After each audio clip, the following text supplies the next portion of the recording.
Welcome to Friday Friends, RI Elder Info's weekly look at the organizations and individuals providing resources for Rhode Island seniors, caregivers, and professionals.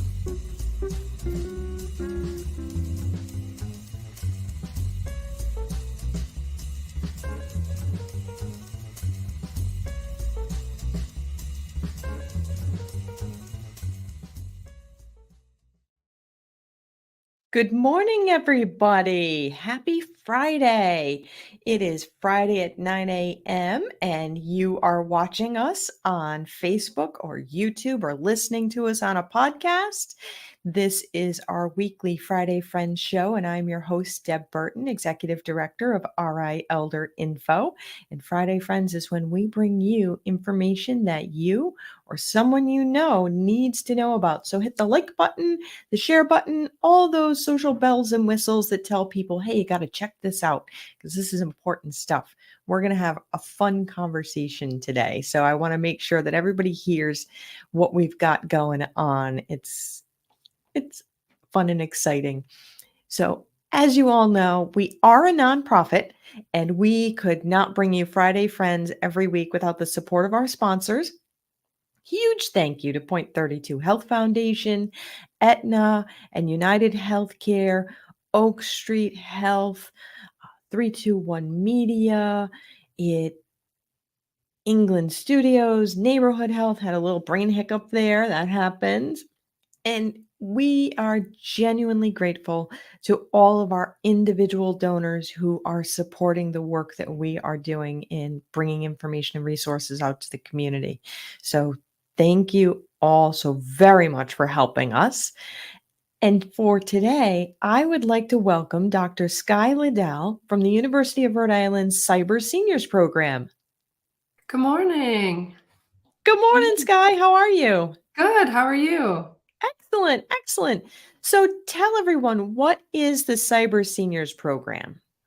Yeah, great. Thank you. It's so good to be back to talk about the program. So the University of Rhode Island Engaging Generation Cyber Seniors Program is a intergenerational technology program that connects university students who are engaging in classwork, service learning, internships, and other kind of needs within the university where they need some interaction with people in the community. And they work with older adults, mostly at senior centers, but we do have some other partners, and they learn technology together. And so we've found, a lot of different ways to bring the generations together, and we have some research projects that are associated with it. And it's just become a really great kind of community resource for both generations. That's awesome. So are the students like specifically technology students? Are they going into like cybersecurity and databases and building apps and websites and all of that? Or do the students have a diverse background? That is a great question, and it comes up all the time. The students are not technology experts. Occasionally, we'll get a computer science major or a, engineering major that's maybe interested in the program. But by and large, most of the students are health and human service, or looking for careers in health and human services.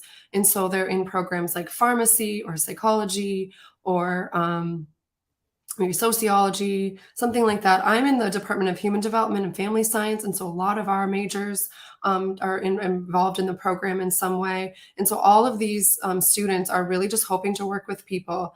And from the technology side, we really see that they are all what is considered digital natives, because really from the time they were born until now, there's been technology in their lives. And so they are used to just picking up a device, kind of figuring it out. And so that's what we tell them is kind of the beauty of the program, is that you're helping individuals who didn't quite have that experience. They didn't have technology out of the womb. They've maybe had to come into technology at different places in their lives. And so some of them are incredibly advanced and other ones aren't, just for, whatever reason they didn't want to or weren't comfortable or had some anxiety about it. And so we really just kind of tell both generations to learn technology together. If there's things that either generation doesn't know, we tell them just Google it, just problem solve, find the manual, read it together, try to decipher some of those, words that some of us see and we're like, what in the world does that mean? And just try to, kind of learn this digital world together. That sounds amazing. I am of the generation where we learned the Dewey Decimal System, and there were card catalogs and encyclopedias and Google. I don't even think most of us even considered that Google, the term, was originally a numerical value. It originally. Right. So now, yeah, I mean, even for some, I think before the womb, because they've got, play Mozart to your belly while the baby's in utero and things like that. So yeah, literally right out of the box, they are connected. Absolutely. In some way. Yep. Yeah. And what are you finding are the experiences of the participants in both age groups? The only word I can use to describe it is that it's kind of a magical experience when it really works. Certainly there's hiccups, things that are difficult, scheduling, people who are busy, things come up with healthcare. So I'm not saying it's all, sunshine and rainbows, but when people do come together and they make those connections, it's just everybody learning together. And so from the older adult side, they're gaining access to some of them to a world that they felt like they weren't included. And so we oftentimes use that word or the phrase digital inclusion, that they finally feel like they're a part of the world that they've kind of wondered about or heard about. And so now they're at least getting this kind of entrance into it. And so with that then comes these new connections they can make either with their family, where they can now FaceTime with someone who lives in a different state, and so they feel connected, or they can join a Zoom meeting with people in a different, I think we've had like someone who joined like an art show in like Paris or something. So it's just like these really cool ways that they've all of a sudden been able to kind of reach the world that they just simply wouldn't have been able to do without technology. It's really funny from the student side, where I think I was telling the story the other day of I was asking the students in my class, like, so what was the best part of this program? And this wonderful student raises her hand and she goes, I can talk on the phone now. It's like, oh, can you just elaborate a little more? And she says, before this program, I just never really felt comfortable just talking to like other people besides my family and my friends. I was so used to texting them and those kinds of things. But now I feel like I can make a phone call. I can schedule an appointment. I can order a pizza. I can just talk to my grandparent or whatever it was on the phone where they didn't feel comfortable doing that before. And so that sounds so simple, but I think it was such a meaningful thing where it's a professional development. They're feeling much more comfortable having a job in the current workplace where they can talk to people and communicate and be a part of the professional workforce. And so I hope that's what we're doing, is really kind of training people that they will kind of be the next group to work with our aging society. That's kind of fascinating, that how often do we not talk on the phone anymore? And so, yeah, that wouldn't be a skill that the younger generation necessarily would have. They would never have had the experience of you can only go as far as the telephone cord allows you to. Right, right. I I think there's so much frustration that happens across generations, where sometimes the grandparents like, oh, why don't my, grandkids call me or something like that? And like, maybe they just don't know what to say, or they don't know how to communicate in that way. And so that's what we've heard, stories that people now feel more comfortable talking to their family members across generations because of an experience like this. And so I hope that those are the kinds of things that kind of come. That's awesome. How has the program changed, or has it changed throughout the pandemic? Because that kind of upended so many things on so many levels. Yes. Yeah. So in many good ways, the program really, I would say, opened society's eyes to the importance of digital inclusion for older adults. And so, of course, the pandemic came and we received some funding from the Office of Healthy Aging, and that enabled us to be able to purchase iPads, develop a program, create a pretty robust internship model that provided us kind of like a program where older people could sign up through their senior centers, get connected to a student mentor, get an iPad, and really work together.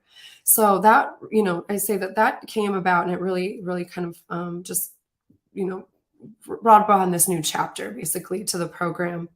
But during the pandemic, most of the interactions were held via Zoom. And so that was tricky. That had its own challenges. It's like, how do you teach somebody to get on Zoom who doesn't know how to turn on their iPad, right? So that Yeah. we had to start with the phone. And so that was where we had like the phone was our entrance into just getting people to turn on their iPad, click on Zoom, learn these different steps. And so then that's then how most of the meetings happened, was via Zoom. Since then, we have been able to go back to being in person. And so our program is now almost primarily in person now, where the students actually have certain hours at the senior centers each week. They sign up, or the older adults sign up for appointments with the students. And so then they can open the iPad together. They can turn on Zoom. They can maybe practice and then, actually have a Zoom call together later. But that's been so much easier. And people feel, like those in-person meetings are so valuable to just being able to ask, just really, simple questions, but things where Zoom is just kind of tricky. And so, yeah, I think it's certainly different, but better in those ways. That's cool. Now, if somebody wanted to be involved, who is eligible to participate in the Cyber Seniors program? Great question. So it's really any older adult who is a part of one of our partners. And so for our particular program, we say age 50 and over. Many senior centers might have different, sort of requirements, whatever it might be. Some of them are 60 plus or 55 plus, whatever the case is. But we really like having a partner involved because it allows for that support and a place to meet. Oftentimes, that's a kind of a safe kind of public space for the generations to meet. But so right now, our partners we have listed on our website. And so we try to provide students to the different partners. Sometimes we can't do it every semester, but we at least try once a year to get a student out to the different partners so that people can schedule appointments with them. Some of the sites are very busy and the appointments fill up right away. Other sites often do have openings and people can get in. And so yeah, we try to just say all older people in Rhode Island can join our program.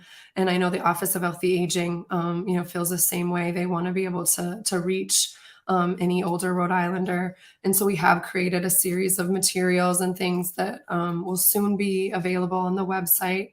We've developed a series of videos and some handouts specific to the iPad. So if people are, learning an iPad for the first time, we do have some handouts that have been created by students in the program. And so they've, had some experience with helping kind of the new iPad users. And so those are available to anyone who would like to use them. And yeah. That is awesome. And is there a fee associated with participating in Cyber Seniors? Is there anything that people need to pay or any particular insurance or anything like that? As of right now, no, we don't want people to feel like they have to pay for anything. So people who join our research project receive an iPad as part of the research participation. People can go for free onto the website and get the resources. We also partner with the Cyber Seniors organization. And so that website is just simply cyberseniors.org. And on that website, all the services are free. They have a toll-free number that people can call and sign up for appointments. They have a library of resources. They have Zoom calls every week. And so it's just similar to that. We want things to be available to people without them paying for it. And so we don't want people to feel like they ever need to pay. People do need to, for our program specifically, they do have to be committed. And so we've definitely seen that where if people join our research project and they think it's just a free iPad, that isn't the case. We want people to really be invested into learning, into being a part of the intergenerational aspect of the program, because we are doing the project to help educate our students. We are doing the project to help create new information from a research standpoint that can be shared out to a broader audience and help to convey the importance of programs like these and tell people why they work or who they work for and that kind of thing. And so being committed to the research aspect and kind of the student aspect of the project, I think is really important. Because I do think it gets around like, oh, you can get a free iPad. And then people just think, oh, I can just click the button and get a free iPad. And we don't want quite want it to be that simple. We do want people to be invested in learning. Exactly. So how many years has this been going on? Yeah, I mean, we started the program back in 2016, and that was really at the point in time when we didn't have iPads we were giving out. It was just people who brought in their own devices, and so that continues to this day. There are some sites who are able to take on people who are just bringing in their own devices, um, but the iPad part of the program has been going on since 2021. So we're now kind of in our third year of implementing the iPad program specifically. And as of right now, it will go on until kind of the semester. So we say spring semester at URI, which I always think is weird, but it starts in January. And so that will probably be our final kind of semester of giving out iPads. And so if there is anyone who is still interested, there are still some possible spots available in some communities. And so there could still be a chance to get an iPad. That's awesome. So in all that time, is there any interesting data that you're able to share? Yeah, for sure. So we've looked at kind of pre and post outcomes for older adults in the program. We've looked at things related to technology use, a concept called digital competence, which is basically just seeing if people are actually learning about the technology that we're hoping we're teaching them. We've also looked at some social connectedness measures. So you've heard concepts like social isolation and loneliness and quality of life. Mhm. And by and large, our research has shown that older adults are learning about the technology. They are using the technology more than they did prior to the program. And so that kind of is across the board.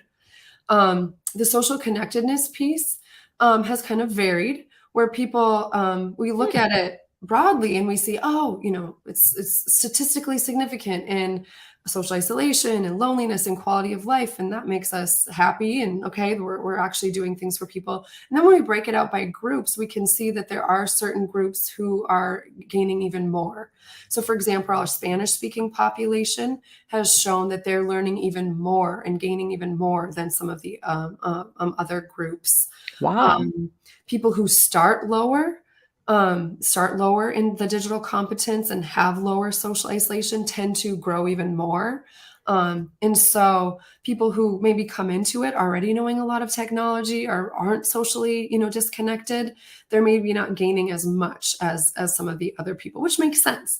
It But it just does. helps to kind of understand who kind of might need the program the most or who would benefit the most. That is really interesting data, and to hear that it's working and to hear that it is really helping older adults who maybe don't speak English or have limited English proficiency to get them connected with the resources that are out there. I think that is just wildly valuable from a social context. To I think that's amazing. I am a big cheerleader for cyber seniors. I Oh, think thank you. what you're doing is amazing. Is there anything in particular people should know about how to get connected and participate in the program, or um, anybody they should reach out to? How often should they expect to be able to meet with a student? Any final thoughts? Yeah, I mean, certainly, like I said, there's the partner list on our website. If people just click on the website that's listed there, the URI site, and then I mean, you can even just go to Google and put URI Cyber Seniors, and you'd probably hopefully be the first thing that pops up. If you click on the Community Partners tab, that's where you can see our list of community partners. Um, the ones that are the closest to URI is probably where we have the most students, just because that's where it's easiest to get to them. And so if people are able to travel to some of those locations, that might be where they'll find the most appointments. But we always try to have a Spanish speaking student that works. I think this semester, for example, they're working in Pawtucket because that's where some of the need Yep. was. But oftentimes Central Falls at Progresso Latino, we also have a student. And right now we're working on a peer mentor program. And so Hmm. this is where older people who are pretty comfortable with technology, and so sometimes it's actually people who have done our program and now want to give back and feel more comfortable sharing with other older people. And so we have a wonderful new program coordinator who is kind of recruiting peer mentors and training them and then working to support them. And so they're starting to work at some of the different sites too. And so that's kind of a new development. But yeah, people can call the site, say, I'm interested in cyber seniors, and they can hopefully either help them sign up for appointment or put them on a waiting list. Or if they do have if they're part of the iPad project, they could take their name down, ask them a few questions, and put in their information into our registration. And so then the next thing I would say is people just have to then kind of be patient. We try to get sort of people registered into the program at the beginning of each semester. And so unfortunately, it's always weird because the university world is different than the real world. I fully understand and embrace that. But in the university world, we are on semesters. And so we just started our fall semester. And so that's, we just got people kind of into the program now. And so people call like today or tomorrow, they probably wouldn't be able to get into the program until January or February. And so we might start making calls in November or December to get them registered.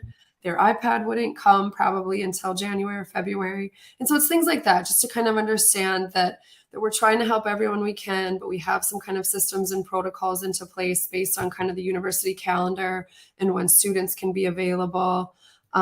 And we just do the best we can to communicate with people, but there are definitely gaps just in communication. And if there's people who have questions, they can always reach out to me or their community partner, and we can get them in touch with someone. That is awesome because so much runs on technology these days. If you're, say, you need a home repair and you're trying to find a plumber, like people look it up online. There aren't yellow pages anymore. How do you find out when certain services are available? Oh, look it up online. If you want to apply for a job, well, there's the computer kiosk. And so technology has become so absolutely critical in so many areas. I love that Cyber Seniors helps break down that fear of, oh my God, what if I break it? I don't know what to touch. Oh, geez. Yeah. I'm And I always really think glad. my mom often tells me, she says, you just understand things so much better than I do. I go, no, I really don't. I'm just like more willing to just like try it.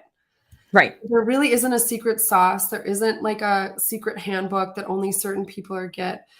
Maybe we're a little more used to just playing around and trying it. And so just any amount that people can just practice and not, feel feared, or fearful that, they're going to break something, and just try it and just be willing just to kind of try the digital world. I think, it's just break down that barrier and realize we're all just kind of in this together trying to figure it out. Oh, amen to that for life. We are all in this together, just trying to figure it out. Yeah.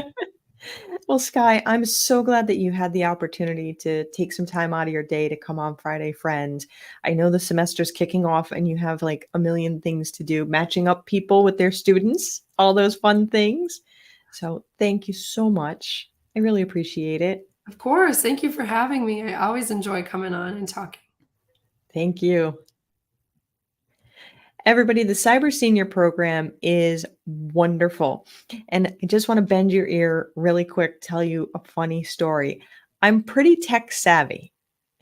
I got a new iPad, and it was my first iPad. And I took it out of the box, and I was just kind of like looking at it, things like that. And I saw some bubbles come up on the screen, and I completely panicked and thought, oh my God, I broke the new iPad. Ah! Yeah, so I took it back to the place that has a support center and sells products. And I said, I think I broke it. And they said, no, that would be the screen protector that comes with it for shipping that you lifted, and it's got a little air bubble under it. It's okay. Okay, thank you. And I have to say, they gave great grace for what I didn't know. And what I love about the Cyber Seniors program is you can bring your devices to them and ask them questions. So I knew once I got the iPad up and running how to use it. But if you don't and you have that feeling like I did, Skye's team is amazing and is always willing to help because we're all just trying to get through this together and have a nice life, right? So thank you for listening. Thank you for staying on this long. I really appreciate it. I look forward to seeing you all again next week.